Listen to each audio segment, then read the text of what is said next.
Hello friends, मैं हूं अर्जुन। इस वीडियो में बात करेंगे हम स्केचिंग के बारे में। मैं आपको बताऊंगा स्केचिंग के टिप्स और स्टडी कैसे करनी है स्केचिंग की, वो मैं आपको बताऊंगा।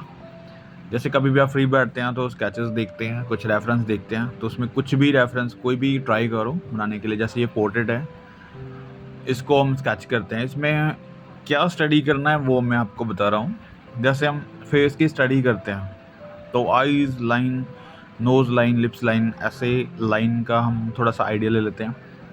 उसके बाद हम उसका हल्का सा आइडिया लेते हैं कि कहाँ पे ये पोर्ट्रेट या फिर फीचर्स बन रहे हैं, किस एंगल में बन रहा है। हल्का सा स्केचिंग करते वक्त इसमें हम कोई करैक्टर्स या फिर ज़्यादा डिटेलिंग में नहीं जाते। स्केचिंग करते टाइम आपने सिर्फ प्रपोर्शंस देखने हैं। पोर्ट्रेट अगर आप बना रहे हैं तो नोज़, आईज, लिप्स का डिस्टेंस कितना होगा या फिर ये कहाँ पे बन रही हैं, ये चीज़ें ज़रूरी होता है। यानी कि आपको प्रपोर्शन सेट करने होते हैं। प्रपोर्शन के अलावा आपको बैलेंस देखना होता है कि फिगर्स किस तरफ बैलेंस कर रही है या फिर कोई लाइट एंड शेड कैसे बैलेंस करना है, तो वो चीज़ होती है। स्केचिंग में आपको करैक्टर्स इतना ज़्यादा करने की ज़्यादा ज़रूरत नहीं होती, लेकिन मैं फिर भी आपको बताऊंगा कि कैसे उसको अच्छा एक स्केच बना सकते हैं। कैसे कोई भी रेंडरिंग में जैसे आप शेडिंग करते हैं तो शेडिंग की कोई भी टेक्निक हो सकती है। आप क्रॉस हैचिंग कर सकते हैं या फिर हैचिंग कर सकते हैं, या फिर आप मिक्स करके करते हैं तो वो थोड़ा मुझे आउट लगता है, क्योंकि वहाँ पे आप लाइनिंग थोड़ा सा मटीरियलिस्ट में चले जाते हैं। तो मैं यही कहूँगा कि आपको स्ट्रेट लाइन से काम करना है, जैसे मैं हैचिंग से कर रहा हूँ या फिर क्रॉस हैचिंग यूज़ करूँगा। तो ऐसे स्टाइल में क्या होता है कि आपको स्केच जल्दी करना होता है। मतलब आपको अगर स्केच में ज़्यादा टाइम लग रहा है तो सपोज़ आपकी लाइन प्रैक्टिस नहीं है, थोड़ा सा आप लाइन प्रैक्टिस करेंगे तो थोड़ा सा आपको लगेगा कि आप जल्दी कर पा रहे हैं, क्योंकि चीज़ों को थोड़ा इंटरेस्ट लेके आना है, चीज़ों को इंटरेस्टिंग करना है। तो उसमें आप जितनी बोल्ड लाइन करेंगे आपका इंटरेस्ट उसमें ज़्यादा होगा। अगर आप बहुत ज़्यादा टाइम लगा रहे हैं उसके ऊपर तो आपको नेक्स्ट स्केच करने का मौका नहीं मिलेगा। यानी कि एक ही सेटिंग में आप 2 या 3 स्केच कर पाओगे, ज़्यादा नहीं कर पाओगे। और या फिर अगर आप बहुत ज़्यादा बारीकियों में चले जाते हैं, बहुत ज़्यादा डिटेलिंग में चले जाते हैं, इससे क्या होता है कि आप 1 या 2 स्केच ही बनाते हैं, ज़्यादा नहीं कर पाते। तो मेरे कहने का ये मतलब होता है कि आप जब स्टार्टिंग में कोई काम कर रहे हैं, जब आप स्टडी कर रहे हैं, तो अपनी स्टडी में क्वांटिटी होना बहुत ज़रूरी है। क्योंकि आप जितने स्केचेस करेंगे आपको लाइंस के बारे में, शेडिंग के बारे में, टोन्स के बारे में, ये चीज़ें धीरे धीरे पता चलने लगती हैं। मुश्किल ये चीज़ होती है कि आपको एक हैबिट, जो कि आपका डेली जो आदत बनानी है, वो बहुत ज़रूरी होती है। और ये आदत तब बनती है जब आपके पास कोई स्केच बुक या फिर पेंसिल हर वक्त रहती है आपके अराउंड, और कभी ना कभी आप बैठते हैं तो कुछ ना कुछ स्केच करते हैं।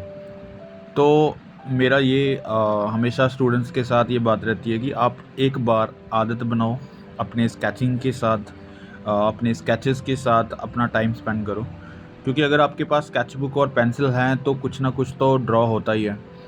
तो ऐसे में कोई भी रेफरेंस या फिर बहुत ज़्यादा स्टडी करने की ज़रूरत नहीं होती, आपको ज़्यादा सोचने की ज़रूरत नहीं होती। क्योंकि कई बार हम स्टार्टिंग सोचते हैं कि स्टार्टिंग कब करेंगे और स्टार्टिंग किस स्केच से होगी, या फिर हमारे माइंड में ये चीज़ होती है कि हमें जो चीज़ बनानी है वो हमेशा परफेक्ट ही बनानी है। तो तब हमारी जो स्टडी है, जो हम स्केच कर रहे हैं या फिर कोई भी ड्राइंग बनाने की कोशिश कर रहे हैं, तो उसकी ग्रोथ वहाँ पे रुक जाती है। क्योंकि हम किसी चीज़ को इतना परफेक्ट नहीं कर पाते।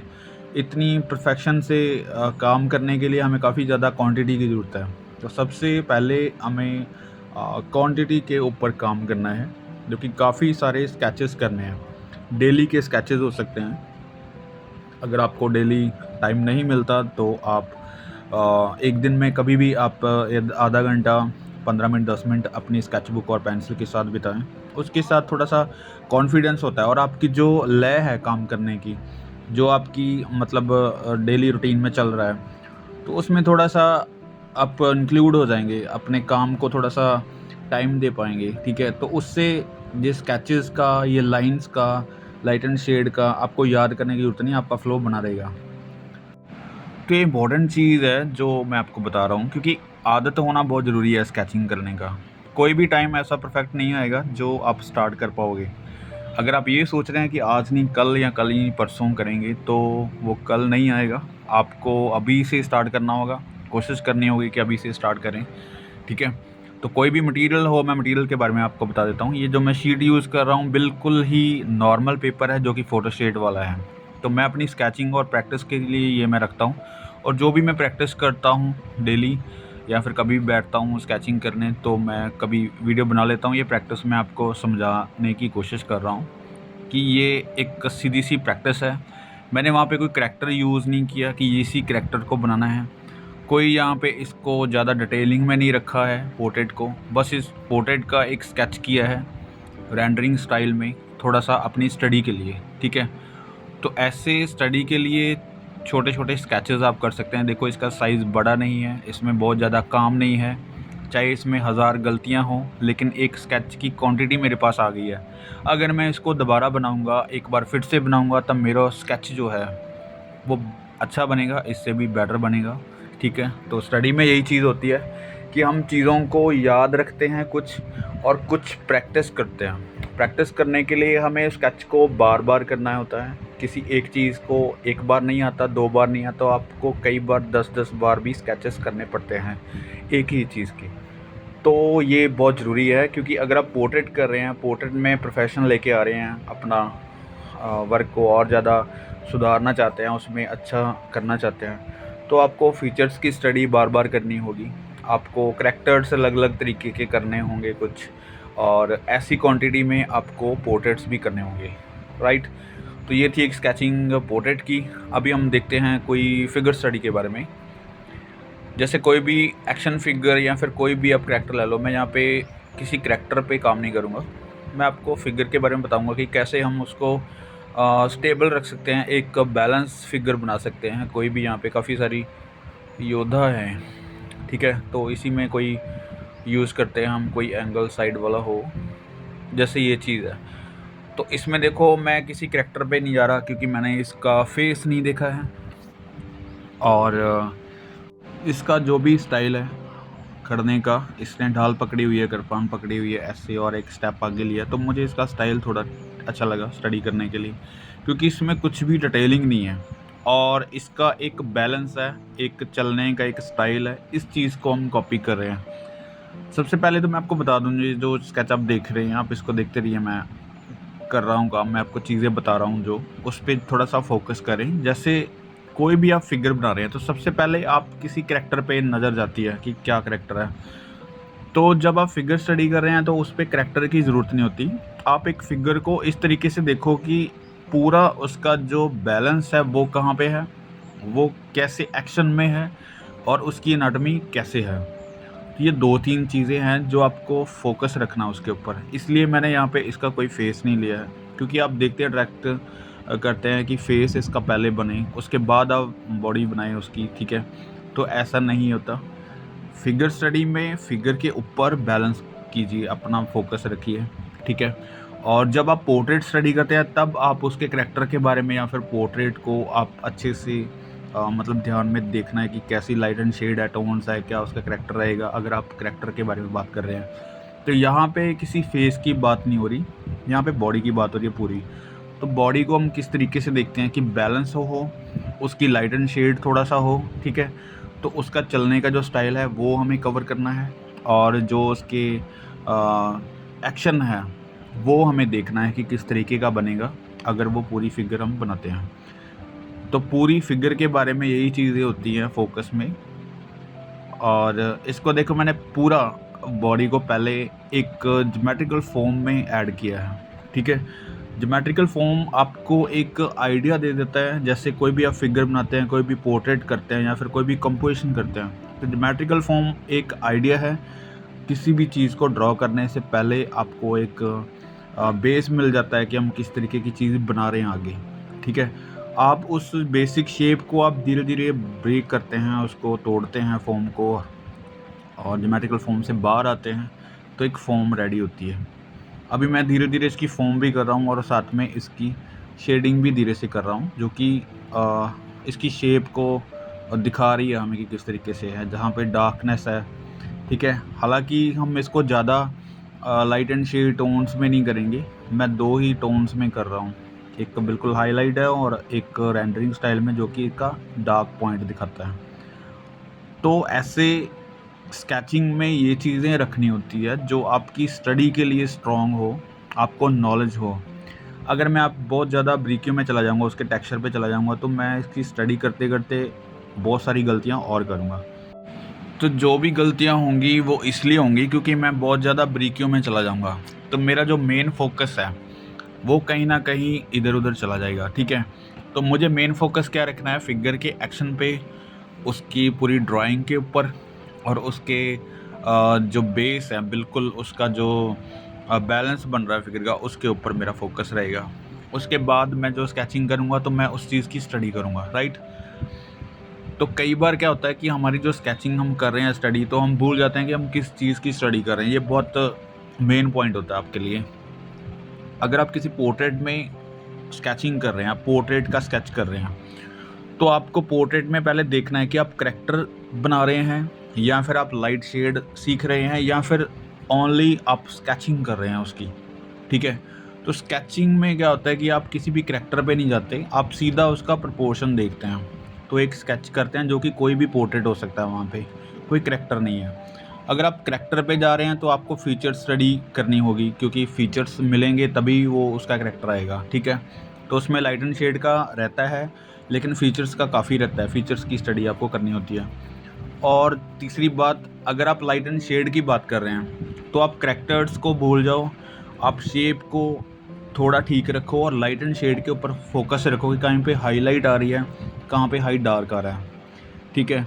तो हमारी स्टडी पे फोकस होना चाहिए कि हम किस चीज़ की स्टडी कर रहे हैं। अभी अगर फिगर स्टडी की बात कर रहा हूँ मैं, तो यहाँ पे सिर्फ मैं फोकस कर रहा हूँ कि फिगर का एक एक्शन है और जो भी इसका स्केच है वो मुझे ठीक रखना है, राइट? उसमें मैं कोई ज़्यादा इसकी डिटेलिंग नहीं करूँगा, कुछ ज़्यादा मुझे एक्शन की ज़्यादा ज़रूरत नहीं है कि उसको ज़्यादा मैं हिला चला के या फिर बहुत ज़्यादा इसको बारीकियों में लेके जाऊँ। मैंने सिंपली एक शेड दिया है, एक रेंडरिंग स्टाइल में, और थोड़ा सा इसका रखा है बैलेंस कि इसके पैर के ऊपर है, दूसरा इसने पैर थोड़ा सा उठा रखा है, राइट? तो ये चीज़ें मैं स्टडी कर रहा हूँ कि उसका चलते हुए थोड़ा सा आराम से एक्शन क्या होगा, इस चीज़ को मैं कैप्चर कर रहा हूँ। तो स्टडी के अलग-अलग तरीके हैं। आपकी स्टडी में तभी गलतियाँ होती हैं क्योंकि हम स्टडी गलत कर रहे हैं। कहीं न कहीं फ़ोकस हमारा किसी चीज़ के और ऊपर होता है, लेकिन हम स्टडी कुछ और कर रहे होते हैं। हमारी स्टडी और जो फ़ोकस हमारा, हम कर क्या रहे हैं, क्यों कर रहे हैं, वो चीज़ बहुत इम्पोर्टेंट होती है स्टार्टिंग में, ठीक है? तो अभी अगर मैं बात कर रहा हूँ इस फिगर की, तो इस फिगर में कोई फीचर्स नहीं है, कोई करैक्टर्स नहीं है। एक सिंपल फिगर है जिसमें आपको ज़्यादा बड़ा सिर नहीं लगेगा, बड़ी बाजू नहीं लगेगी या फिर इसकी लेग्स ज़्यादा बड़ी नहीं लगेगी। एक सिंपल स्केच किया है, एक फिगर लग रही है नॉर्मल, ठीक है? तो ऐसे स्टडी करना है। अगर आप किसी गवर्नमेंट्स जो इसने पहने हुए हैं ड्रेस की स्टडी कर रहे हैं, तो ड्रेस के ऊपर फोकस रखो कि उसकी ड्रेस क्या है, कैसी-कैसी चीज़ें बन रही हैं, क्या-क्या टेक्सचर हो रहा है। अगर आप फिगर्स के ऊपर बात कर रहे हैं, फिगर्स की स्टडी कर रहे हैं, तो फिगर्स को देखो कि बैलेंस कैसे कर रही है, चल कैसे रही है। मतलब स्टडी के बहुत सारे पार्ट्स बन जाते हैं आगे जाके, जो कि आपको स्टेप बाय स्टेप समझने होते हैं। ये स्टडी में बहुत कंप्लीट स्टडी करने में काफ़ी ज़्यादा हेल्पफुल होती है चीज़ें। मैं आपको इसलिए बता रहा हूँ क्योंकि हम चीज़ें बनाते हैं जब, तो हमारा फोकस इसी चीज़ पे होना चाहिए जिस चीज़ को आप ड्रॉ कर रहे हैं, जिस चीज़ को आप सीखना चाह रहे हैं, राइट? तो स्केचिंग में ऐसे ही नहीं होता, स्केचिंग में भी बहुत सारा फोकस रखना होता है। जैसे मैं आपको बताऊँ कि कुछ भी आप स्केच करो, कुछ भी स्केच करने से इसका मतलब ये नहीं होता कि आप कुछ भी कर रहे हैं, बस कर रहे हैं, ऐसा नहीं होता। मैं बहुत सारे स्टूडेंट्स को देखता हूँ, वो कहते हैं कि स्केचेस कर रहे हैं, बस मैंने बहुत सारी स्केचिंग की। लेकिन अगर आप एक फ़ोकस रख के स्केचिंग करते हैं तो काफ़ी चीज़ें क्लियर होती हैं। जैसे ये है, 2 फिगर्स हैं अलग-अलग और इसका अलग-अलग बैलेंस है। मैं इसलिए स्टडी कर रहा हूँ क्योंकि एक सीधी-सीधी फिगर हम बहुत सारी बना लेते हैं, एक स्टेबल फिगर हम बना लेते हैं, लेकिन किसी चीज़ को हिलते-जुलते बनाना, एक पेंटिंग में किसी एक्शन फिगर को बनाना, किसी फ़ोर्स दिखाना पेंटिंग में, ये चीज़ें बहुत इम्पोर्टेंट होती है स्केच करना। इसको मैंने इसलिए लिया है क्योंकि इस पे देखो बैलेंस बिल्कुल अलग है फिगर का, और रिदम जो है वो एक अलग चीज़ है बाकी स्टडी से। जो पहले हमने फिगर बनाई है उस पर कुछ अलग चीज़ है। इसमें पूरा फोर्सफुली जो उसकी फिगर है, एक किक मारने की जो पूरी फोर्स उसने लगा रखी है।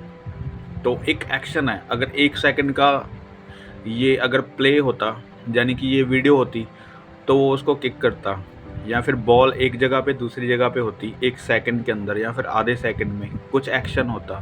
तो इस चीज़ों को कैप्चर करने के लिए ये मैं कर रहा हूँ स्टडी, कि ऐसे जो सिचुएशन होती है उसको हम कैसे कैप्चर कर सकते हैं, कैसे उसका बैलेंस रख सकते हैं। ऐसे तो हम सीधी सीधी फिगर्स बनाते हैं, तो उस पर अगर थोड़ा सा भी आपको टेढ़ापन लगता है, फिगर्स का बैलेंस गलत होता है, तो आपको पूरी फिगर जो है गलत लगती है। इसमें पूरी फिगर ही टेढ़ी है, लेकिन ये गलत नहीं लग रही, क्योंकि कहीं ना कहीं इसका जो बैलेंस है वो हमने सही करना है। जो बैलेंस उसने रखा हुआ है अपने आप को, फिगर को स्टेबल किया हुआ, वो कैप्चर करना है। ठीक है, तो इसमें कोई भी फिगर देखो, हालांकि टेढ़ी है बहुत, हालांकि अगर हम सीधा हेड तक सीधी लाइन लगाते हैं ऊपर से, तो आपको ऐसा लगेगा कि ये फिगर गिरती हुई है, लेकिन गिरती हुई नहीं है। ये एक बैलेंस है, एक रिदम है, जो कि उसका जो एक्शन है, जो सिचुएशन है, वो उसने हैंडल की हुई है, वो उसने अपने आप को स्टेबल रखा हुआ है। तो इस चीज़ को हम कैप्चर कर रहे हैं। ये वाली लेग पूरी एक आगे है, एक इस तरीके की पीछे है। इस पे देखो बैलेंस बिल्कुल नहीं है, बिल्कुल वेट नहीं है इसके ऊपर।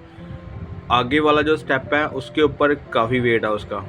ठीक है, हालांकि पूरा वेट नहीं है, फिर भी उसका वेट जो है आगे वाली लेग के ऊपर है। तो इस चीज़ को कैप्चर करना है, देखना है कि इस सिचुएशन में फिगर किस तरीके से चलेगी, किस तरीके से बैलेंस करती है, और क्या कपड़े के फोल्ड आएंगे ऐसे, और क्या इसके हैंड्स का एक्शन होगा। जैसे ये हैंड है, तो इसने पूरा अपने आप को बैलेंस करने के लिए ये हैंड की सिचुएशन बना रखी है। जो आगे वाला हैंड है उसने भी बैलेंस रखा हुआ है। जैसे हम कोई भी चीज़ भारी उठाते हैं तो हमारी फिगर एक तरफ झुक जाती है। वो इसलिए होता है कि हमें उस वेट को समझने में बॉडी टाइम लगाती है। जब आप उठा लेते हैं तो बॉडी को पता चल जाता है कि किस तरफ वेट है, किस तरफ लाइट वेट है, तो वो अपने आप मतलब स्टेबल कर लेती है बॉडी अपनी। और इसको देखो, ये जो एक्शन है वो कितना टेढ़ा है फिगर, फिर भी वो बैलेंस कर रहा है। इसी फिगर को लेके हम दूसरी फिगर बना रहे हैं। जैसे कोई भी आप कंपोजिशन बनाते हैं, जैसे तो पहले एक फिगर आप बना रही हैं, उसके हिसाब से दूसरी फिगर आप ऐड कर रहे हैं, राइट। तो जैसे कंपोजिशन में हम ट्राई करते हैं, पहले कोई भी एक चीज़ बनाते हैं, उसके अकॉर्डिंग हम दूसरी चीज़ों को बनाना स्टार्ट कर देते हैं। तो ऐसे ही ये पहले एक फिगर बनाई है हमने हल्की सी, और ये दूसरी बना रहे हैं। ये भी देखो, पूरा इसका जो प्रोपोर्शन है बिल्कुल अलग तरीके का है। ये जो फिगर बनाई है इससे, और यहाँ पे ये बॉल है,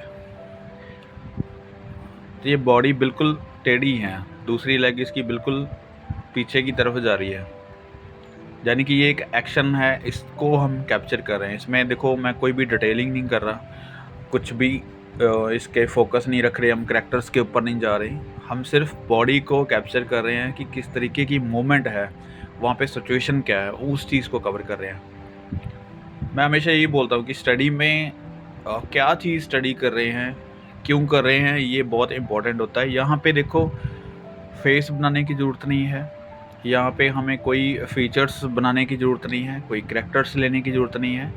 हम उसको बड़े आराम से उस बॉडी को देख रहे हैं जो एक एक्शन में है, उस चीज़ को स्टडी कर रहे हैं। तो मेन फोकस हमारा कहाँ पे है, जो उसका एक्शन है, जो उसका रिदम है, उस चीज़ के ऊपर। तो यहाँ पे आप ऐसे सर्कल भी लगा सकते हैं फेस का, या फिर थोड़ा सा फेस का ऐसे बना सकते हैं कि इस तरीके के जो फीचर्स यहाँ पे बनेंगे उसको छोड़ के सीधा एक फेस का एंगल बना सकते हैं कि ये वाला एंगल रहेगा फेस का। तो मैं यहाँ पे रेंडरिंग कर दिया। ठीक है, तो ये एक तरीका है स्केचिंग करने का, एक अपनी स्टडी को फोकस रखने का कि कहाँ पे कौन सी चीज़ बनानी है।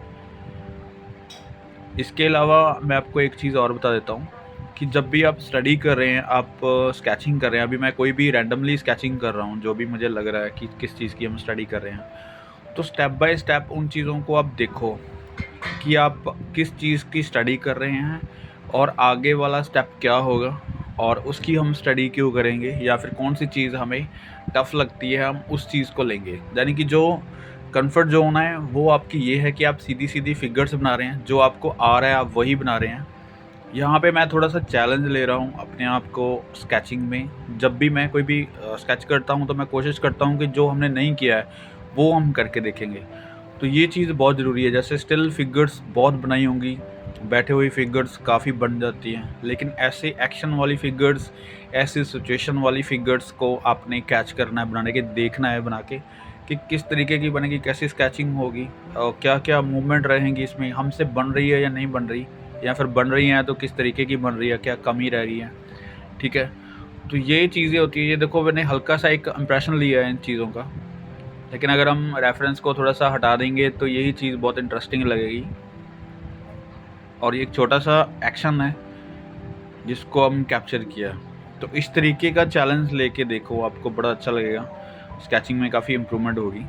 ऐसे ही कोई और स्केचेस देखते हैं, जैसे कोई स्टिल फिगर हो या फिर कुछ एक्शन में हो या फिर कोई भी, हम देखते हैं क्या चीज़ बन सकती है। स्केचिंग में बहुत सारी चीज़ें हैं, जैसे ये आ गए सामने, इसको बना के देखते हैं। ये एक अलग तरीके की है, राइट? हमने पहले जो एक्शन बनाया है, अभी क्या है यहाँ पे सिचुएशन इसकी बिल्कुल फिगर झुकी हुई है और उसने भी थोड़ा-सा वेट उठाया हुआ है और उसने अपने आप को भी बैलेंस किया हुआ है, एक अलग तरीके से। इसको हम कैप्चर करते हैं अच्छे से। मुझे बड़ी अच्छी लगी ये फिगर, इंटरेस्टिंग है पोज़।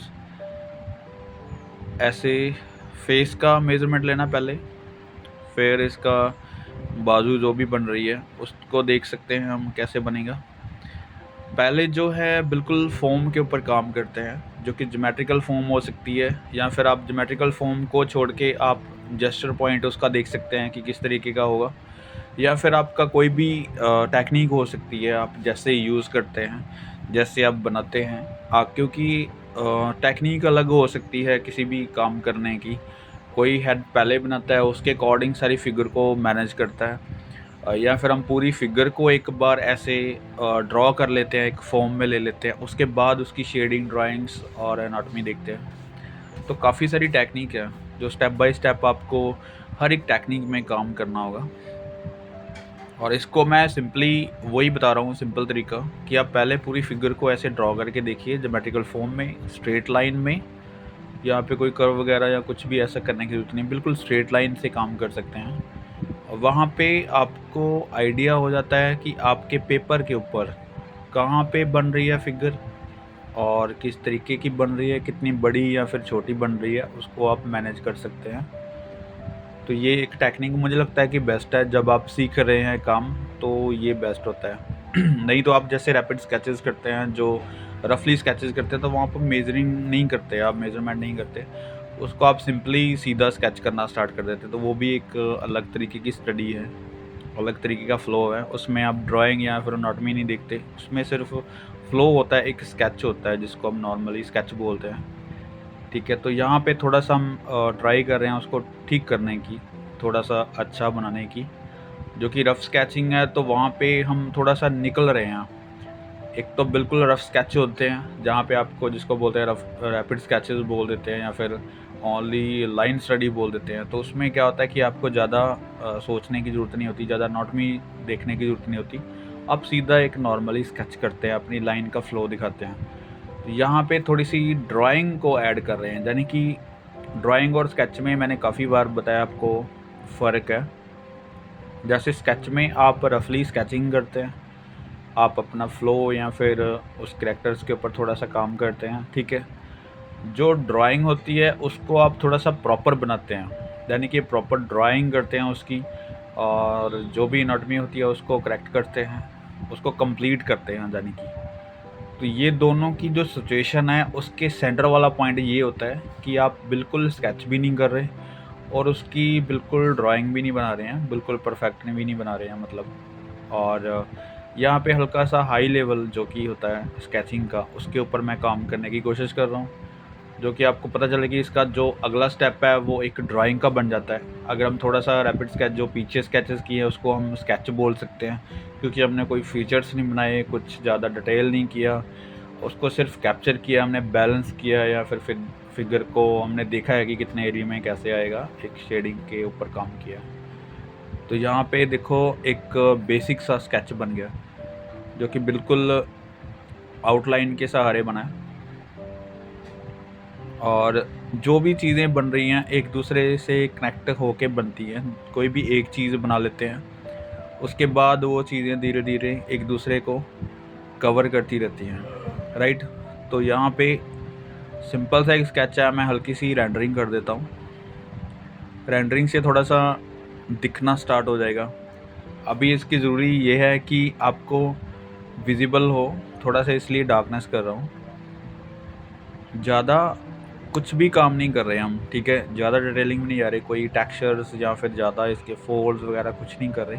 सिंपली एक स्केच करते समय आपको बस तरीका होना चाहिए करने का, जो कि क्रॉस हैचिंग या हैचिंग में आप रखते हैं इसकी शेडिंग, और उसके बाद इसको जहाँ पे आपको थोड़ा बहुत डार्क लगता है तो वहाँ पे आप स्टेप बाय स्टेप डार्क करेंगे। कहीं पे भी आपको एक्स्ट्रा डार्क लगता है तो आप सिंपली एक्स्ट्रा डार्क नहीं लगाएंगे, उसको भी आप मिडल टोन में काम करना है, उसके बाद डार्कनेस देनी है। जैसे यहाँ पे काफ़ी डार्कनेस है तो मैं यहाँ पे डार्कनेस नहीं दे रहा हूँ, एक सिंपली एक बार शेडिंग दे रहा हूँ। उसके बाद अगर मुझे लगा कि इसको और ज़्यादा डार्क करना है तो मैं यहाँ पे डार्क कर सकता हूँ, नहीं तो एक नॉर्मली एक टोन में काम कर रहा हूँ मैं। इससे आपको हाईलाइट या फिर मिडल टोन का या फिर एक्स्ट्रा डार्क करने की ज़रूरत नहीं है, आपको सिर्फ उसको अलग करना है। यानी कि लाइट एंड डार्क दो चीज़ों में भी स्केच बना सकते हैं, एक जो रेंडरिंग कर रहा हूँ उसमें और जो हाईलाइट हमने छोड़ी हुई है उस पर, दो ही चीज़ों में हम स्केच को कंप्लीट कर सकते हैं। लेकिन आप इसको और ज़्यादा करना चाहते हैं तो जहाँ पे आपको डार्कनेस लग रही है तो वहाँ पे आप थोड़ा सा कम कर सकते हैं, डार्कनेस दे सकते हैं। मतलब ये स्केचिंग करते वक्त आपकी सिचुएशन है, आपको कहाँ पे सेटिस्फेक्शन मिल रही है, आप कितना काम करके उसको कंप्लीट करना चाहते हैं, ये आपके ऊपर है। अगर मुझे ये पोज इंटरेस्टिंग लग रहा है तो मैं इसमें थोड़ी सी शेडिंग कर रहा हूँ, मैं थोड़ा सा रेंडरिंग इसमें दे रहा हूँ, ठीक है, हैचिंग से। और अगर मुझे इस पे लग रहा कि ये सिंपल स्केच करने के लायक है या फिर अपने तरीके से हम इसको देखना है तो हम सिंपली इसको स्केच भी कर सकते हैं। लेकिन मुझे ये सिचुएशन और इसका जो एंगल्स, फिगर स्टडी का फोर्स, ये चीज़ें मुझे अच्छी लगी तो मैं इसको थोड़ा सा रेंडरिंग में कर रहा हूँ, थोड़ा सा इसको कंप्लीट करने की कोशिश कर रहा हूँ। तो मुझे लग रहा है कि ये इसमें अच्छा लगेगा तो इसलिए मैं ये चीज़ बना रहा हूँ। तो कई स्केचेस ऐसे होते हैं जो आपको डिसाइड करने होते हैं कि आप उसमें कितना काम कर सकते हैं, कहाँ पे उसको फाइनल कर सकते हैं। तो ज़रूरी ये नहीं होता कि मैं कोई भी फिगर या फिर कोई भी पोर्ट्रेट उठा के आपको बोलूँ कि इसको बहुत ज़्यादा हाई रियलिस्टिक करो या फिर इसको रफ स्केच करो। हो सकता है आपका मन हो उस कैरेक्टर्स को देख के, उस फिगर स्टडी को देख के कि आप इसमें और काम करो, इसको और अच्छे से बना सकते हैं, ठीक है। ये इंटरेस्ट की बात है, और आपका जो इंटरेस्ट है वो होना चाहिए अपने कैरेक्टर्स के ऊपर, अपने वर्क के ऊपर, जो कि आपके पास रेफरेंस है उसमें आपका इंटरेस्ट होना चाहिए कि आप जिस चीज़ को बना रहे हैं उसको अच्छे से बनाओ। और काफ़ी चीज़ें होती हैं स्टडी में जो आपको स्टेप बाय स्टेप ही करनी होती है। जैसे ये फिगर स्टडी है तो आपको पहले स्टिल फिगर्स करनी होगी, धीरे धीरे उस चीज़ को आप समझना होगा, हैंड्स, लेग, ये एंगल सारे समझने होंगे, उसके बाद ही आप इन चीज़ों के ऊपर काम कर सकते हैं। लेकिन मैं ऐसा नहीं कहूँगा कभी भी कि आप पहले ही एक्शन फिगर्स बनाना स्टार्ट कर दो या फिर कोई भी चीज़ ऐसी है जो आप टफ सब्जेक्ट लेना स्टार्ट कर दो, ठीक है, ऐसा नहीं होता। आपको पहले फिगर स्टडी के बारे में नॉलेज रखनी है, आपको हेड स्टडी करनी है, आप कितनी कर पाते हैं, उसके बाद उसके एंगल्स करने होंगे, फिर आपको फीचर्स की स्टडी करनी होगी पोर्ट्रेट्स के लिए, राइट। फिर आपको लेग्स, हैंड्स, टॉर्सो, इस चीज़ की स्टडी करनी होगी। उससे आपको स्टैंडिंग फिगर मिल जाती है, एक स्टैंडिंग फिगर आप बना लेते हैं। उसके बाद धीरे धीरे ये सिलसिला शुरू होता है किसी एक्शन फिगर का या फिर बैलेंस का, रिदम का, ये चीज़ें होती हैं। तो आपको कभी भी जल्दबाजी नहीं करना स्केचिंग में, आर्ट में। और ये चीज़ बहुत इम्पोर्टेंट होती है कि आपको जब ज़रूरी है, जिस चीज़ की स्टडी ज़रूरी है वो ही आप पहले करें। जैसे पूरा फिगर्स स्टडी करें पहले, उसके बाद ये रिदम, बैलेंस, ये चीज़ें इंक्लूड होती हैं उसमें। धीरे धीरे आपको समझ आती हैं चीज़ें, ठीक है। तो बेस नहीं छोड़ना है, बेसिक के बाद आपको एडवांस वाली चीज़ें जल्दी समझ आएंगी। एक चीज़ मैं आपको और बता रहा हूँ, रिपीट कर रहा हूँ, जो भी स्टूडेंट्स बोलते हैं जिनके लिए टाइम नहीं है, जो भी कोई और काम कर रहे हैं बीच में, तो उनके लिए मैं ये चीज़ बता रहा हूँ कि छोटी सी स्केच बुक और पेन रख सकते हैं अपने साथ में। कहीं पे भी आप 10 मिनट 15 मिनट बैठे हैं फ्री, और वहाँ पे निकाल के आप उसको ड्रॉ कर सकते हैं, कुछ भी इमेजिनरी, कोई भी रेफरेंस ज़रूरी नहीं है आपको। कुछ भी आपके सामने कोई चीज़ पड़ी है, या फिर लैंडस्केप है, या फिर कुछ भी, एनीथिंग इमेजिनेशन से आप ड्रॉ कीजिए। जितनी आप ड्राइंग करेंगे उतनी ही ज़्यादा इम्प्रूवमेंट होगी, उतनी ही ज़्यादा आपको स्केचिंग के बारे में नॉलेज होगी, और उतना ही आपके हैंड में फ़्लो आएगा, आपकी लाइंस अच्छी होंगी, ड्राइंग के बारे में नॉलेज बढ़ेगी। तो उम्मीद करता हूँ इस वीडियो से काफ़ी चीज़ें क्लियर हुई होंगी स्केचिंग के बारे में। कोशिश करेंगे नेक्स्ट वीडियो में नेक्स्ट टॉपिक पे बात करेंगे। और thank you so much for watching this video.